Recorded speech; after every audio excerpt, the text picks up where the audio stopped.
All right. The question that we're going to answer today on how to build your business from 0 to 100 million or anywhere between is about competition. It's a pretty simple question, and it's from a person who's kind of entering into being an entrepreneur on their own, and they don't have a tremendous amount of experience.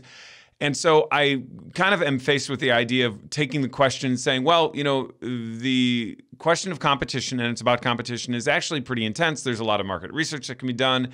There are a lot of ways to look at competition, and we could dice it down into something pretty complex. But I'm actually going to take this question and recognize its brilliance in its simplicity. And the simplicity of it, to restate the question, is there any single thing that I can do to defeat competition?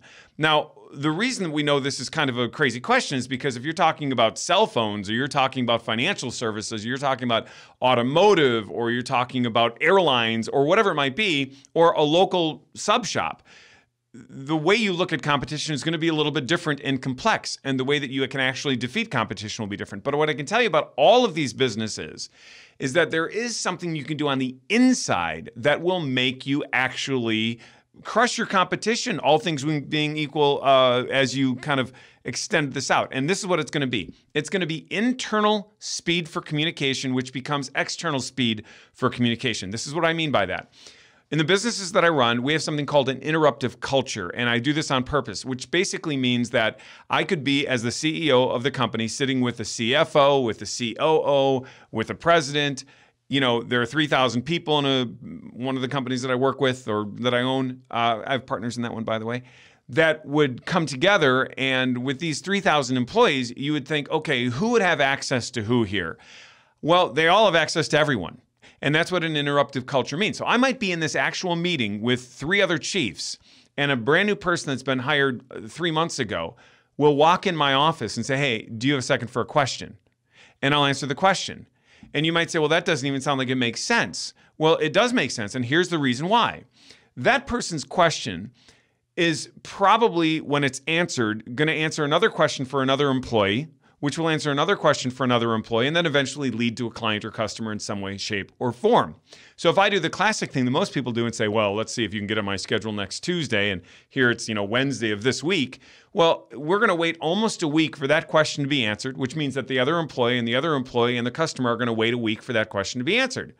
So how about instead teach them how to ask the question the right way and answer it efficiently? So what we do is we teach our people that if they're going to ask a question, and this part is not unique to myself, I learned this, decades ago, but I just grabbed onto it and it's been amazing, is if they're going to ask a question, they have to be able to state the problem, because questions are almost always contingent upon a problem. They have to state the problem in one sentence, maybe 2. And then what they have to do is they have to tell me what they think are the top 3 solutions and which one they favor and why. When they do that, 9 out of 10 times that they're going to interrupt you, they're no longer going to interrupt you, because by the time they go through that thought process, they're going to have the answer on their own. But when they do ask, I have an opportunity to hear their thought process and to ask myself, well, why are you asking me and not somebody else? And did you come up with the right solution and why? It makes everything super, super fast, okay? So that question is going to be answered. They go back and they get the answers, and we move fast. Now, my competition, I'm hoping, isn't taking that approach. Oh, get on my schedule on Tuesday. I'm too important to talk to you now. And then all the way down the line, there's a delay, and their client finds out the answer on Tuesday. Our client finds out the answer this afternoon. We're rocking and crushing them.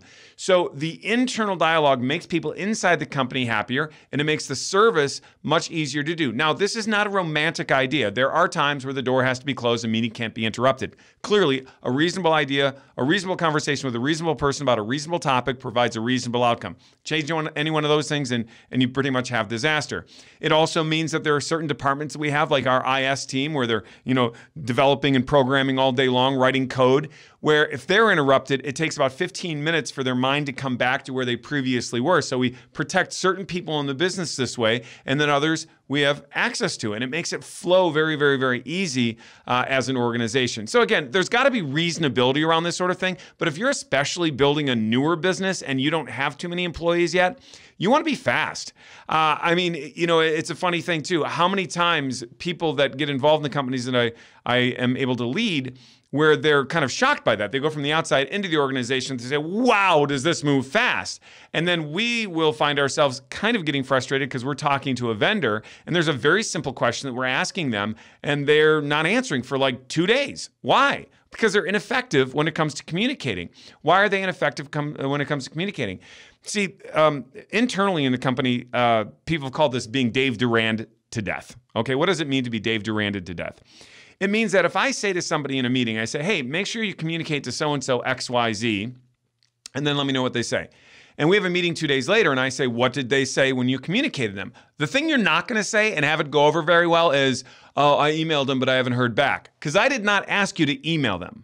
I asked you to communicate to them and get confirmation that they understand, which means that you, sure, I guess email them, not a big fan, but email them, call them, text them, candygram them, rent an airplane with a sign on the back of it, or knock on their door, whatever it takes to get the communication done in the shortest period of time to get that answer, which now leads to the answer that I need, which leads to the answer that that person needs, which leads to the answer that that person needs, that makes things go fast. So let's do that. There are so many times where it's absolutely insane how people will just wait because it's lazy. It's the easy path. Oh, I emailed them. That's not the job. The job is to communicate to them, find confirmation they understand it, and then move fast. If you do that internally, you'll find it's not actually that difficult. It makes life way better. And it actually adjusts the culture in your organization. It says things are important and they're important to do now and quickly. Okay, if it's worth doing, it's worth doing now. Now again, reasonable conversation with a reasonable person about a reasonable topic provides a reasonable outcome. So there are all sorts of things you kind of have to put around that, but that's the essence of how you can beat your competition. You'll note, I didn't get into higher quality products. By the way, great idea. Did not get into pricing and marketing campaigns. All these things are essential, no doubt about it. But to answer your question in its most simple form, where I can take what all businesses have access to. You may not have quite the same access to certain marketing and certain products, especially when you're young and you're trying to build something, but you do actually always have access to swift communication internally, which leads to an external benefit. So keep that in mind. You want to crush your competition, move fast in how you communicate.